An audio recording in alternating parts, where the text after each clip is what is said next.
왼쪽부터 바라보겠습니다.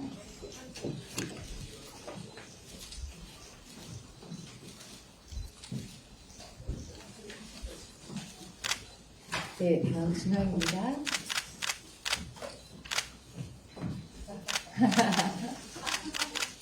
좋은데요? 또 있을까요, 그런 거? 준비하신 거 있을까요?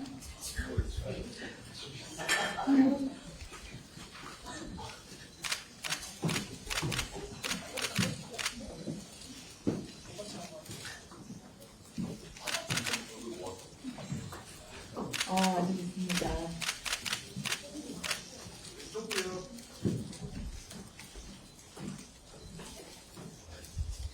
네, 다음 오른쪽 봐주세요. 오른쪽 한 번만 더 봐주세요. 하나, 둘, 셋.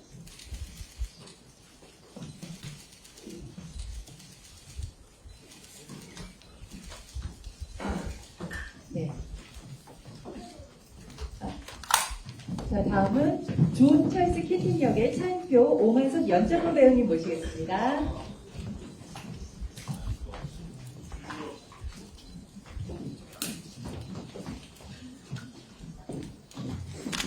자, 왼쪽부터 봐주세요.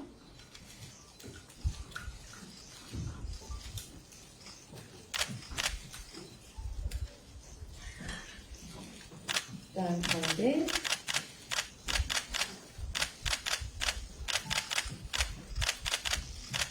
오른쪽.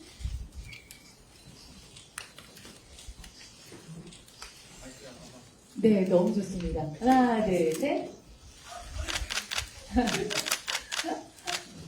너무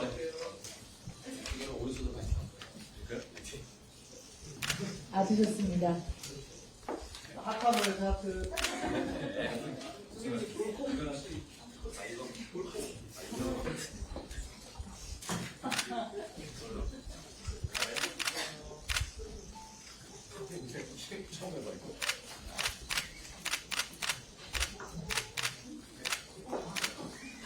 그거 좋은데요? 볼품 좋은데요?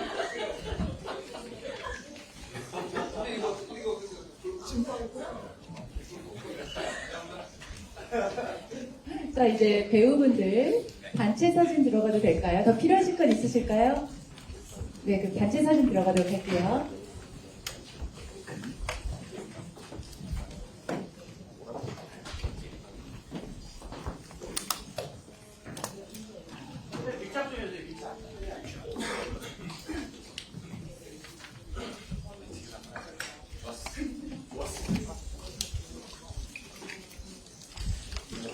네, 왼쪽 봐주세요.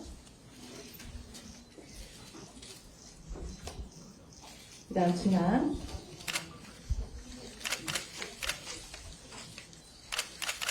자, 오른쪽 한 번만 부탁드릴게요.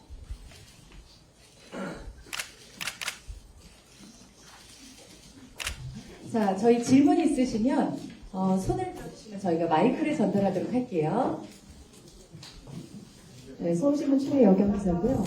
아무래도 이 작품을 가지고 오게 된 배경이 가장 중요하지 않을까 싶어요. 근데 이제 10년이 된 작품이고 워낙 유명한 작품이긴 하지만 그래도 지금 이 사회에 어떤 울림이 있을지 이게 가장 기본적으로 궁금함을 갖지 않을까. 그래서 김용관 대표님께 이 작품을 가지고 오게 배경과 그리고 작품 가지고 오시면서 혹시 또 무슨 기억에 남만한 에피소드가 있으셨는지 궁금합니다. 이 작품이 그 영화로서는 정말 90년대에 너무너무 유명했지만 사실 이것이 그 무대에서의 아주 활성화가 되진 않았었던 것 같아요. 우리나라에서도 여러 차례 허가받지 않은 공연이 있었다고 하지만 그렇게 큰 화제가 되지 못했던 것 같고요. 근데 제가 어느 날 우연히 프랑스의 제 지인이 저에게 죽은 시인의 사회가 프랑스에서 영국으로 제작돼서 공연되고 있는 정말 공전의 빛을 치고 있다. 이런 얘기를 들었어요. 그래서 제가 프랑스에 가서 봤고, 근데 사실 제가 자막이 있는 것도 아니고 불어를 모르니까 정말 그 느낌을 받을 수가 없었어요. 근데 워낙 좋은 작품이고 제가 요새 생각하기에 진짜 요새 그 참교육이라는 단어가 굉장히 이 사회에 화제가 되는 이런 시대에 꼭 필요한 작품이 아닌가. 그리고 또 생각해보면 이렇게 유명했던 영화가 이렇게 유명했던 그 소설이 왜 무대로 전환이 많이 되지 못했을까 하는 생각했고 그래서 정말 저는 아무런 결정의 시간을 들지 않았어요. 그냥 이걸 하는 순간 이것을 내가 꼭 해봐야겠다. 그리고 꼭 프랑스 버전의 레플리카 쇼로 하지 말고 그들의 사회와 미국의 사회, 우리 사회가 다르니까 우리 교육 현실에 맞는 그런 정서를 갖다가 더 대입시키기 위해서 한국에서 우리 자체적인 버전을 만들어야겠다고 생각했습니다. 그래서 윤춘님과 같이 일하게 되었고 너무 지금 정말 우리 한국적인 죽은 시인의 사회를 만들어주기 위해서 정말 저희는 잘 될 것을 갖다 제가 100% 확신합니다. 감사합니다. 네, 안녕하세요. 저는 기자노스컬의 이해준이라고 합니다. 방금 대표님이 말씀하신 내용에 덧붙여서 저는 두 번에 이렇게 질문 드리고 싶은데, 방금 교육 현실에 맞는 정서에 맞게 좀 각색된 부분이 있다고 하셨는데, 그런 부분들이 어떤 점들인지 디테일하게 좀 말씀해 주시면 좋을 것 같고요. 그리고, 차인표 배우님이랑 안정원 배우님 이번에 또 첫 연극 도전이신데, 관련해서 소감과 함께 어떻게 이 작품을 결정하게 되셨는지 말씀해 주시면 감사하겠습니다. 굉장히 어려워지고 복잡할 수 있는 얘기 같은데요. 문제는 좀 단순하게 생각했습니다. 교육 현실 그렇겠죠. 학교 안으로 너무 한정하면 이야기가 좁아질 것 같고요. 크게 보자면 스승과 제자, 그리고 멘토와 어떤 자기 길을 찾아가는 사람에 관한 얘기 같아요. 그래서 뭐 부지런증 같은 그런 얘기가 같은 이야기겠죠. 그래서 어떻게 보면 키팅 아이들이 키팅을 굉장히 따르고 그러는데 자칫 잘못하면 영웅화되고 키팅의 방식만이 옳다라는 이야기가 될 수 있는데 그런 이야기는 아니고요. 키팅이 갖고 있는 생각들이 아이들에게 어떤 제약을 벗어나서 규제를 벗어나서 자기가 선택한 길을 기꺼이 나아갈 수 있는 용기를 주지만은 거기는 또 위험도 따른다는 것을 잘 알고 있거든요. 키팅도. 세상에 어떤 멘토와 제자, 길을 찾는 자의 관계가 다 그런 것 같아요. 그래서 지켜보는 사람도 아슬아슬하고 좀 더 깜찍한 방향으로 살아나가길 바라지만은 또 거기에는 항상 위험이 따른 모험을 해야만 하는 용기를 가져야 되는 그런 부분도 있죠. 그래서 저희들이 어떤 이 교육 현실에 대해서 답을 주려는가 또 같이 생각할 거리를 만들어 보자 라는 생각을 임하고 있습니다. 더불어 단 질문 외에 얘기를 하자면 이 모자가 주민신이었다는 모자예요. 제자가 찾아왔어요. 소감 같은 얘기를 하고 싶은데 제자 굉장히 저를 좋아해주는 서울예대에 있을 때의 제자인데 신촌에 길을 걷다가 우연히 이 모자를 발견했다고 가져오더라고요. 근데 그 친구가 저한테 영향을 많이 받았다면서 이 모자를 주면서 얘기를 하는데 마음이 참 복잡해지더라고요. 과연 이 험한 길을 오게 한 게 잘한 짓인지 그러면서 이 모자를 꼭 와서 그 제자가 이 모자를 저와 함께 사진 찍은 걸 보여주고 싶었습니다. 아마 이 마음이 이 마음이지 않을까요? 모자와 같이 한껏 찍어주셨죠? 자, 다음은 차인표님의 소감 들어보도록 할게요. 네, 질문 주셔서 감사합니다. 네, 저는 1990년도에 제가 23살이었는데 그때 저희 어머니와 제 동생과 셋이서 동네 작은 극장에 가서 죽은 시인의 사회라는 영화를 봤어요. 보고 나오는데 그 영화에서 나오는 관객들의 얼굴 표정이 대부분 다 비슷하더라고요. 키팅 선생이 던진 질문, 너는 네 인생에 쓸 시는 무엇일까? 너는 어떤 드라마를 쓸 것인가? 이 질문에 다 각자 답을 떠올리고 있는 그런 표정들이었어요. 저도 마찬가지였고요. 설레임의 기억이 오랫동안 남았습니다. 그리고 이제 36년이라는 세월을 살고 나서 봤더니 그때 키팅 선생이 했던 말이 맞았구나. 인생이란 각자가 써내려가는 드라마였구나. 각자가 선택하는 것이고 틀에서 나오려고 노력하는 그 과정이었구나라는 것을 깨달았어요. 그렇게 이제 나이가 들고 그것을 깨닫고 났는데 마침 죽은 시인의 사회라는 것을 연극으로 다시 우리나라에서 초연을 한다고 하길래 그리고 또 저에게 감사하게도 제안이 와서 덕석하게 됐습니다. 그것이 저의 첫 번째 연극이 되었습니다. 이상입니다. 네.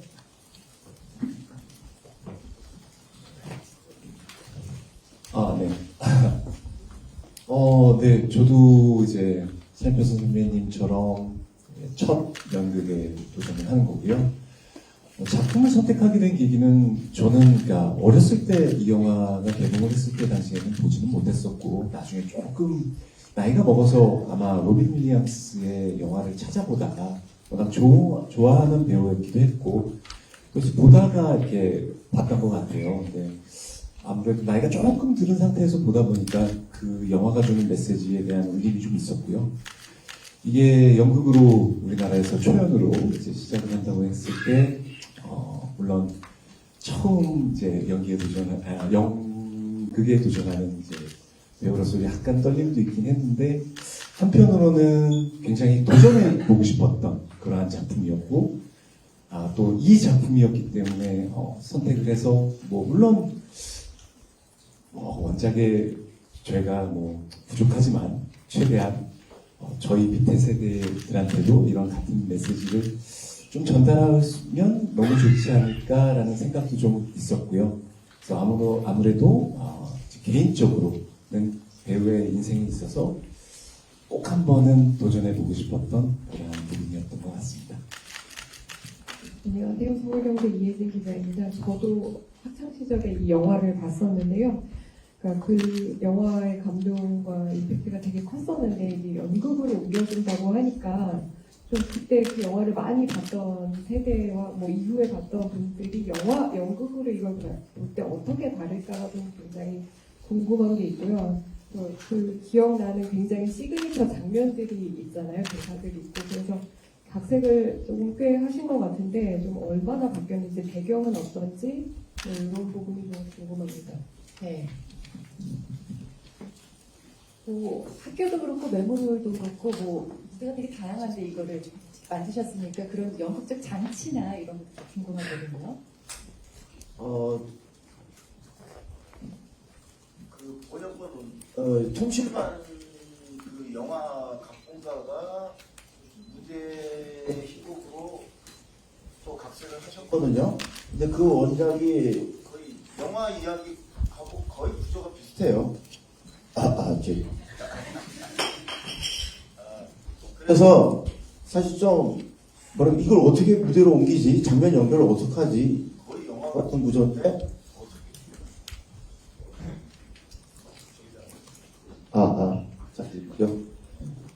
고민이 좀 많았는데 연극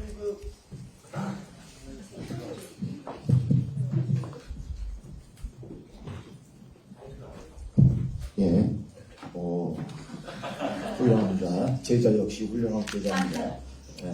그래서 이게 무대화하기 좀 어려운데 이걸 어떻게 해결할까? 일단 영화처럼 공간도 너무 빠르게 많이 변하고 이게 감당하기가 좀 힘든데 이 모든 장소를 어떻게 구현하지라는 고민이 있었어요. 그런데 거기서 드는 생각이 내가 영향을 받았고 내가 감동했던 건 영화인데 영화의 느낌을 최대한 살려보자.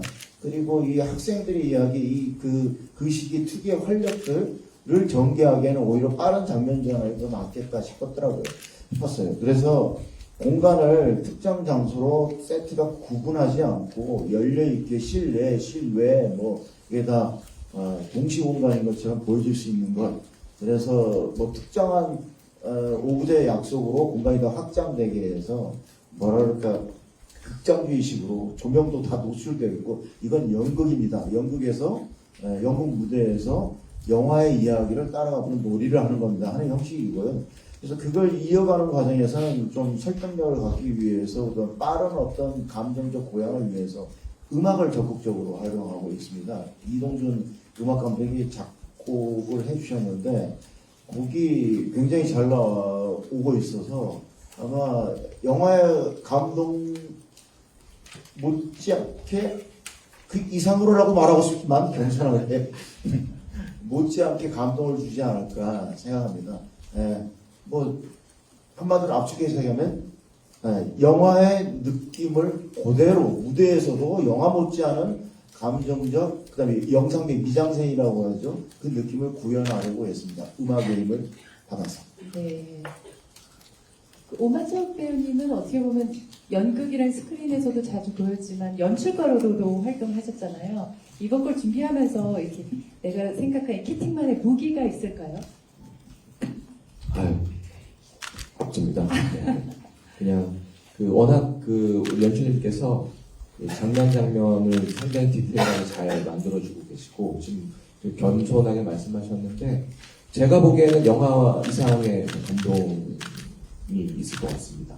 그 장면들이 상당히 압축적으로 의미도 담겨 있으면서도 잘 짜여져 있는 것 같고요. 전개도 상당히 빠르고 2시간이라는 시간이 어떻게 갔는지 모르게 정말 금방 지나갈 정도로 재미있습니다. 네, 감동도 있고. 저는 무기는 따로 없고요. 잘 이렇게 학생들이랑 잘 어울리고, 이 이야기들이 사실 이렇게 쉬운 이야기들은 아니어서 이걸 조금 더 이렇게 관객분들이 좀 잘 편하게 잘 받아들이시면서도 또 즐길 수 있도록 어떻게 좀 잘 윤활유 역할을 할 수 있을까에 대한 고민하면서 네, 하고 있습니다. 네, 재밌게 하고 있습니다. 기대가 됩니다. 또 연극계의 프린스잖아요. 필모그래피를 계속 쌓아오고 계신데 이번에 닐 페리가 사실 아버지의 기대에 막 힘들어 하다가 결국에는 이게 자신의 꿈을 찾아가는데 그 나의 경험을 빗대어서 이야기를 해준다면 네. 일단 프린스라고 해주셔서 감사드리고요. 이 닐 페리가 갖고 있는 고민들이 사실 선배님들도 그렇고 연출님이나 저희 모든 학생들이 네. 연기나 혹은 또 가수나 이런 분야를 꿈꿀 때 한 번씩 해봤던 고민이 아닐까라는 생각이 들어요. 저 역시 그랬고 그거 선생님 대사를 이용하자면 사실 관습에서 벗어나서 저의 모습을 찾는 것이 어떻게 보면 저희 사회에서 굉장히 힘든 일이라고 생각을 하는데 저 역시 그랬습니다. 그랬고 그랬기 때문에 저도 닐 페리 정도의 굉장히 모범생이었는지 모르겠지만 공부를 굉장히 열심히 하는 학생에서 어느 순간 이거 말고는 나머지 것들이 앞으로 제가 삶을 살아가는 동안에 저에게 뭔가 즐거운 일이 되지 않을 것만 같고 무의미하다는 생각이 들었었어요. 그런 면에서 닐 페리와 굉장히 닮아 있다는 생각이 들어서 이렇게 답변을 드렸습니다. 무슨 대사인지 기억하시나요? 포인트. 똑같이 해주실 수 있나요? 방금 감명받았던 제 대사가 궁금하시다면 네. 공연을 보러 오시면 젊은 배우들이 정말 너무 훌륭해요. 네. 예. 36살부터 21살까지 있는데 같이 이렇게 있으면 친구 같아요. 정말. 예, 친구처럼 전혀 나이를 느낄 수 없어요. 지금 나이를 지금 얘기하셨는데, 자, 지금 이재원 배우님께 질문 드려도 될까요? 혹시 추가 질문 있으시면 언제든 손 들어주세요. 질문 생각하신 동안 제가 추가 질문 좀 하고 있겠습니다. 이재원 배우님 같은 경우에는 사실, 이제 20대가 지나고 나서야 이 영화를 봤다, 죽은 시에서 영화를 봤다고 했는데, 네. 이 청소년들이 사실 지금 막 꿈을 잃고 방황하는 친구들이 많거든요. 그 친구들에게 좀 한마디 해준다면 뭐가 있을까요? 우선 저는 그런 말씀을 좀 드리고 싶었는데 또 죽은 시인에서의 이제 연극을 하면서 키팅 선생님께서 말씀하시는 그런 법학, 의학, 공학들이 굉장히 중요합니다. 그렇지만 그런 것들은 약간 삶을 좀 유지하는데 필요한 것들인 것 같고 이번에 이 연극을 통해서 드리고 싶은 메시지는 시와 또 낭만, 아름다운 사랑 이런 것들로 인해서 살아가는데 좀 더 뭔가 힘을 얻고 좀 좋은 기운을 얻으면 좋지 않을까 이런 생각이 들어서 당연히 공부나 뭐 이런 것도 중요하지만 자신이 뭔가를 꿈꾸고 또 꿈꾸고 있는 것들이 있다면 머뭇하지 않고 좀 실천도 해보고 도전도 해보고 그러면 너무 좋을 것 같습니다. 네, 감사합니다.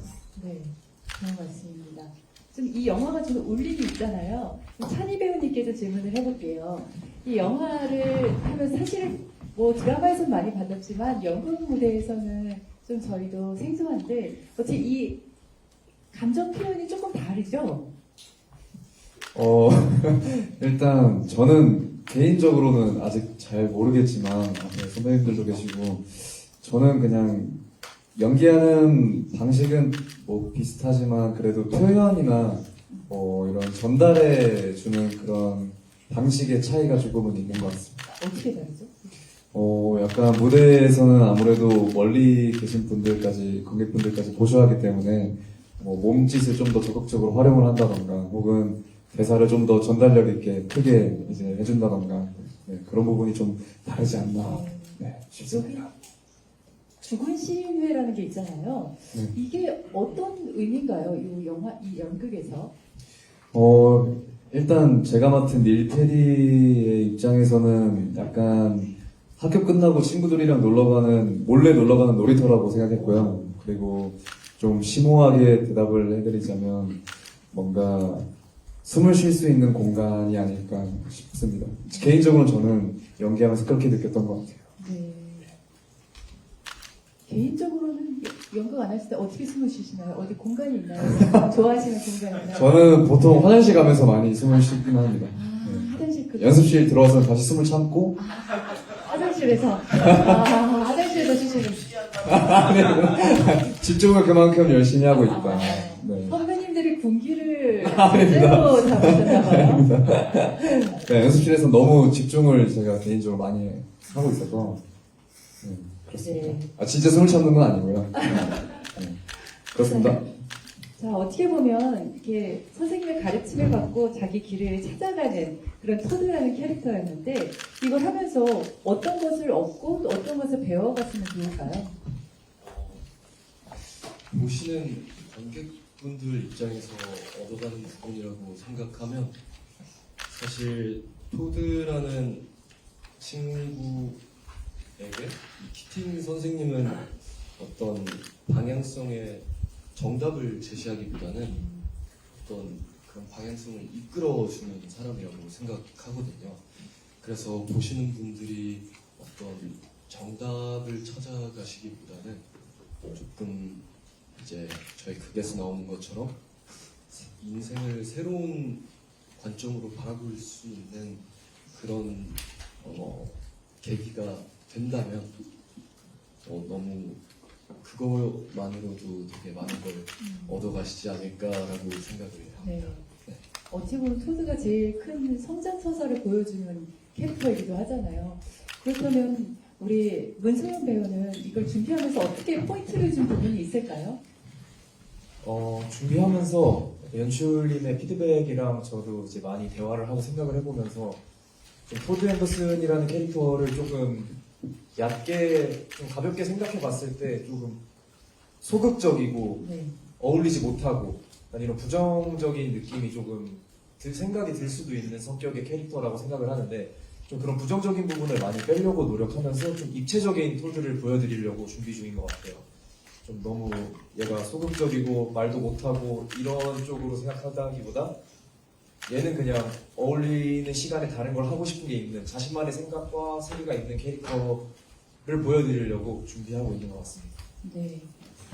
네, 내일경제 구성현 기자인데요.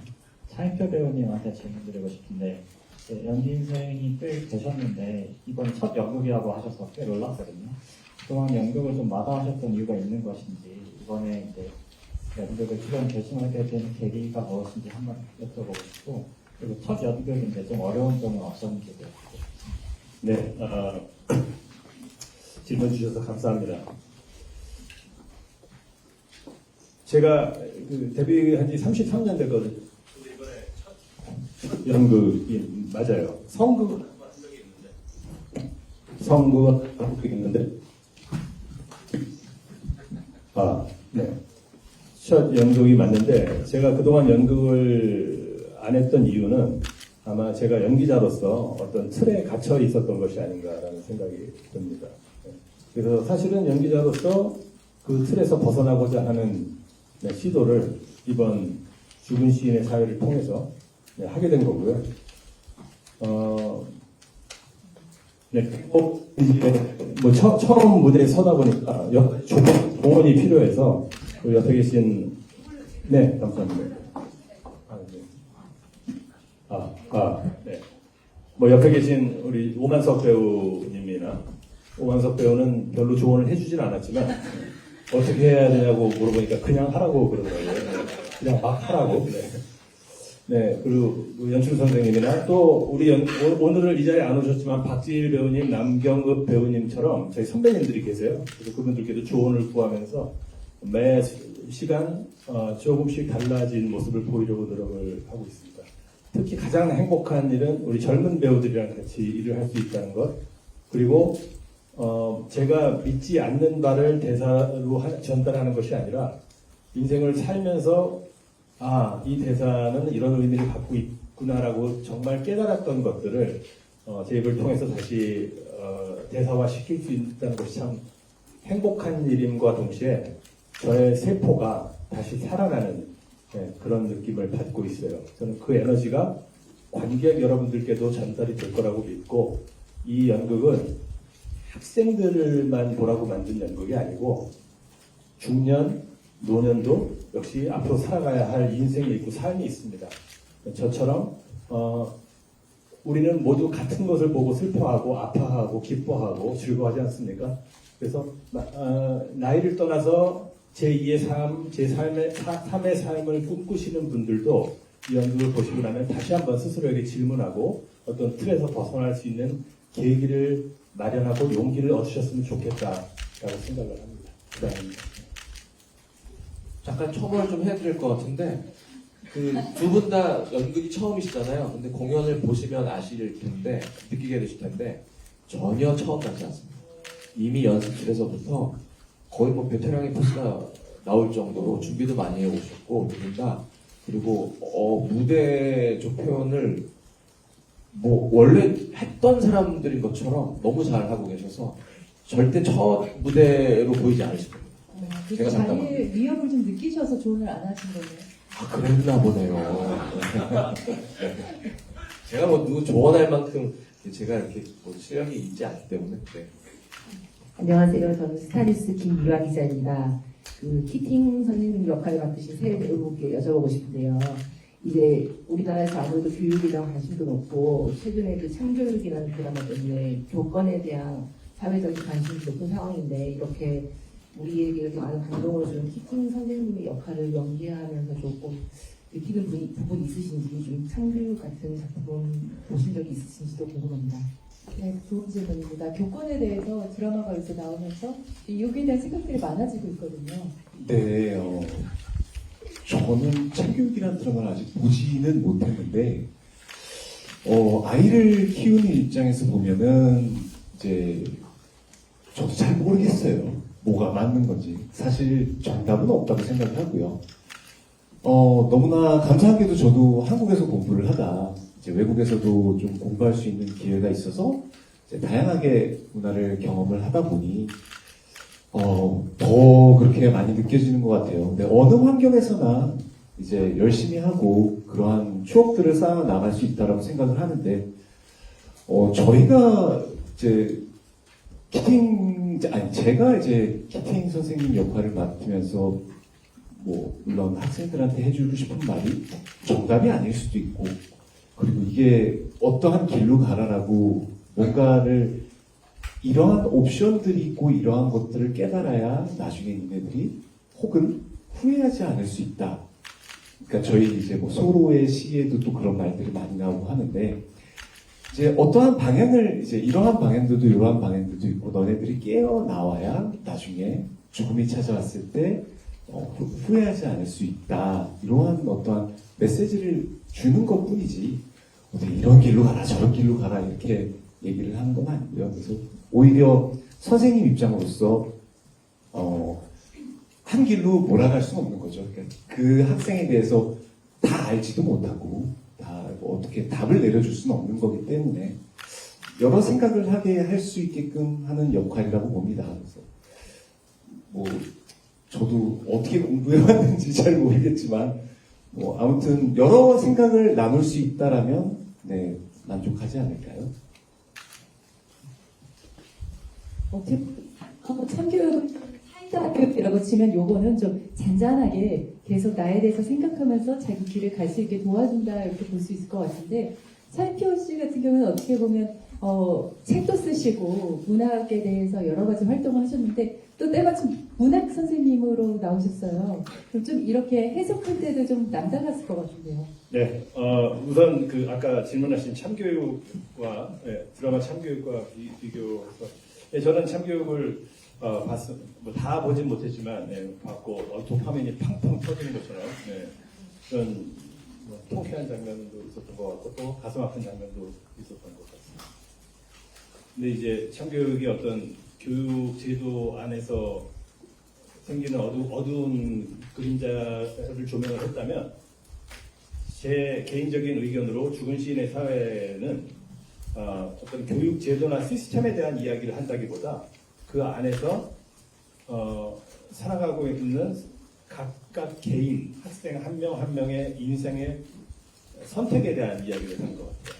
당신의 가치는 무엇인지, 어떤 것을 바라보면서 무엇을 선택하면서 살 것인지에 대한 질문을 던지는 것이지 현재 교육 시스템에 이러니까 우리가 이렇게 바꾸자, 이건 잘못됐다, 옳고 그름을 따진다기보다는 질문을 하는, 가치에 대한 질문을 하는 그런 메시지를 품고 있다고 생각을 합니다. 네. 그리고 그 아나운서님께서 질문하신 것에 대한 답변을 드리자면, 저는 글도 쓰고 있고, 그런데 제가 이제 배우도 하고 글도 쓰고 남편이고 뭐 여러 가지 일들을 하는데, 제가 누군지 약간 좀 헷갈릴 때가 있어요. 정체성이 나는 뭐지? 그런데 이번에 이 연극을 하면서 대사를 계속 들여다보고 하면서 나는 낭만주의자였구나. 낭만주의자란 어떤 틀에 규정된 틀에서 벗어나려고 노력하는 사람인데 내가 그런 사람을 살려고 노력을 하는 사람이었구나라는 걸 다시 한번 깨달은 것 같습니다.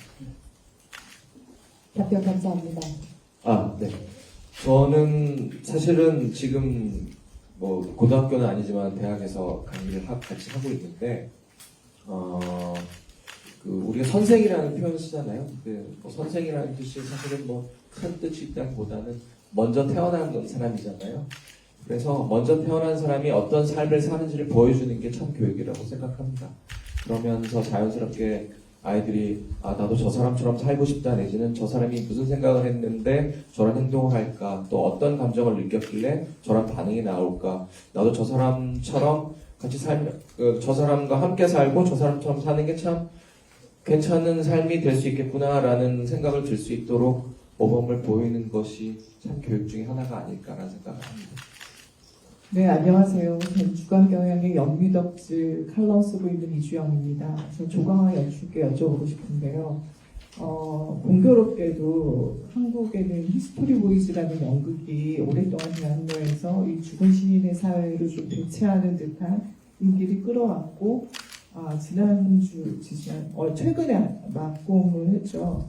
그리고 지난주에는 원칙이라는 연극이 좀 센세이셔널하게 한국의 교육 환경, 물론 홍콩 원작이긴 했지만 한국의 교육 환경에 맞춰서 각색을 잘 하셔서 교사들한테 굉장히 트라우마를 불러일으키는 작품으로 또 인기를 끌었습니다. 이런 작품들을 혹시 서치를 하신 적이 있는지, 죽은 시인의 사회가 물론 모태가 된 것 같은 작품들이긴 하지만 정확하게 한국의 교육 환경들을 계속 또 시적인 낭만주의자인 선생님의 입장에서 들여다보고 있긴 하거든요. 실망스러운 답변이 될 것 같은데요. 별로 저 공부하는 스타일이 아니어서 사실 저는 제가 보는 세상, 나는 왜 이렇게 이 사회 속에서 왜 나는 힘들지? 나의 방점이 좀 많이 있습니다.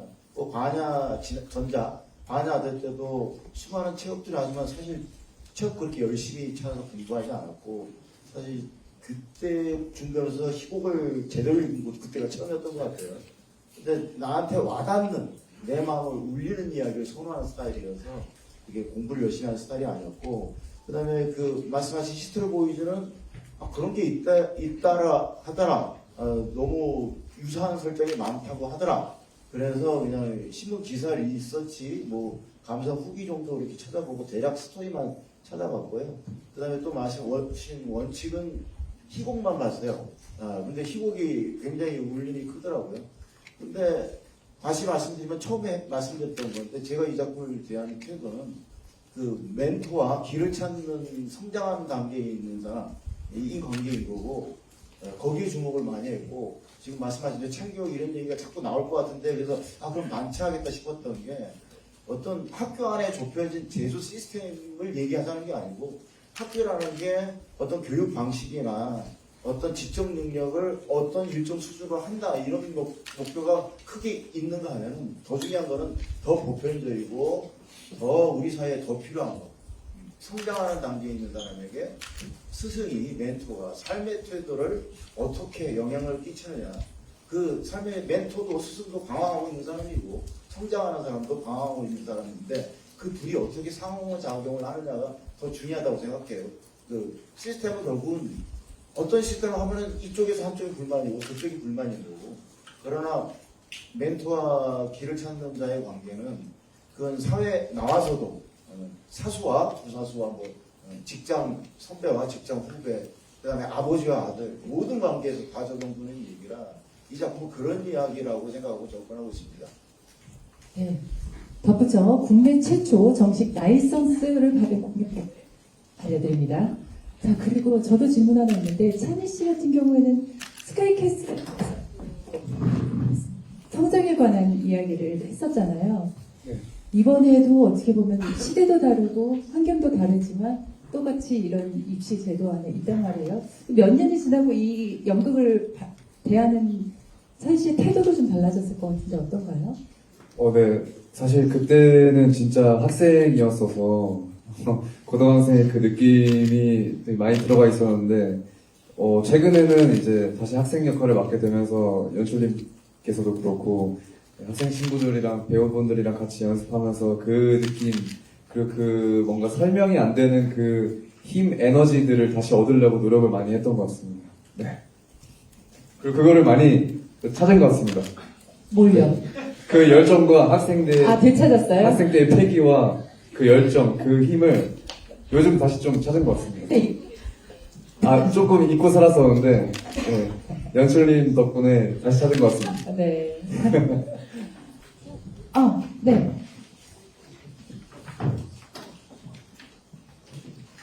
제가 보니까 이 방에서 제가 나이가 제일 많은 것 같아요. 근데 인생을 이 나이 정도 살아보니까 나이가 들면은 굉장히 몸에 편한 옷만 입게 된다고 손이 간다고 하지 않습니까? 왜 그럴까요? 이 나이쯤 되니까 인생의 평생을 자기한테 맞지 않는 옷을 입고 산다는 게 얼마나 힘든 일인가를 깨닫게 됩니다. 그래서 저는 이 작품을 사실 40대, 사실 지금 중고등학생을 둔 부모님들이 대부분 40대 아니세요? 이 분들이 많이 와서 좀 보셨으면 좋겠어요. 그래서 부모로서의 역할이 가장 중요한 것은 입시학원을 잘 많이 보내주는 것보다는 정말 자식의 적성과 재능이 어디 있는가를 빨리 찾아주고 거기를 가이드해 주는 것이 가장 중요하다는 메시지를 좀 받았으면 좋겠습니다. 뭐 꼭 그렇다고 40대만 연극 보러 오라는 건 아니지만 좀 젊은 부모님들이 40대의 자식을 바라보는 것과 이렇게 20대 정도 됐을 때는 또 느낌이 다른 것 같아요. 정말 중요한 게 뭔가를 나이가 좀 깨달는데 40대의 부모님은 사회적인 책임감도 제일 많은 때고 가장 힘들고 가장 일도 많은 때라서 자식에 대한 개념이 좀 저희 인생을 더 산 사람들하고 좀 다를 수도 있을 것 같아요. 그래서 좀 젊은 부모님들이 많이 와주셔서 보고 이 작품을 해서 좋은 메시지를 받을 수 있으면 좋겠습니다. 감사합니다. 네, 그리고 덧붙여서 이재현 이 모든 것에 이제 사실 건강이 최우선이라고 생각하고요. 네. 또 기자님들도 감독님들도 다 항상 아프지 마시고 다치시면은 꼭 병원 가시고 건강 검진도 꼭 받으시고 건강 잘 챙기시길 바라겠습니다. 네. 이렇게 뒷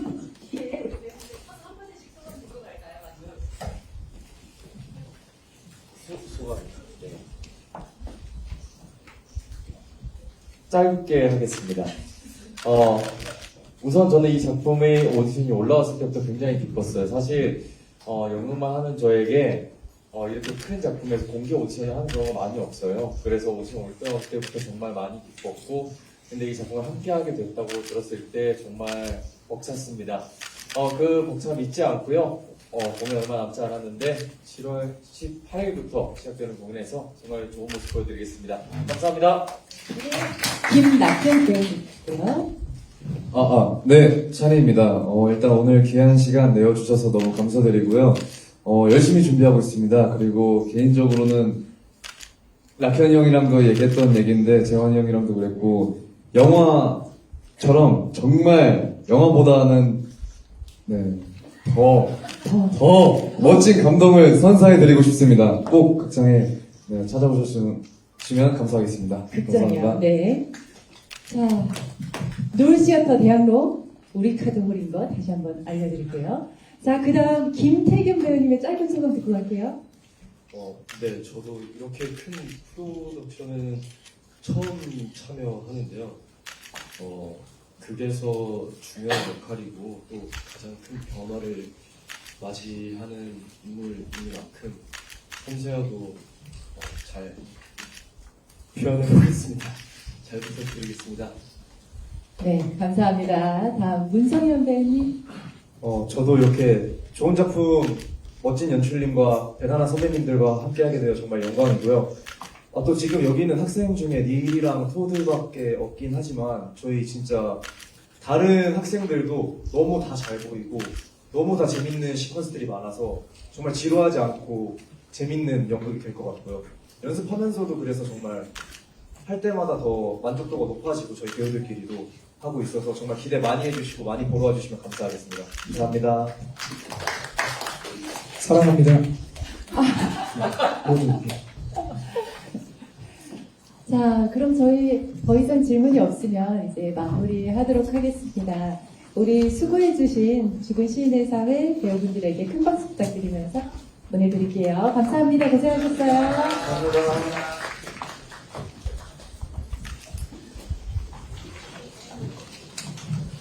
자, 연극 죽신의 사회는 7월 18일부터 9월 13일 노을시어터 대학로 우리 카드홀에서 공연이 됩니다.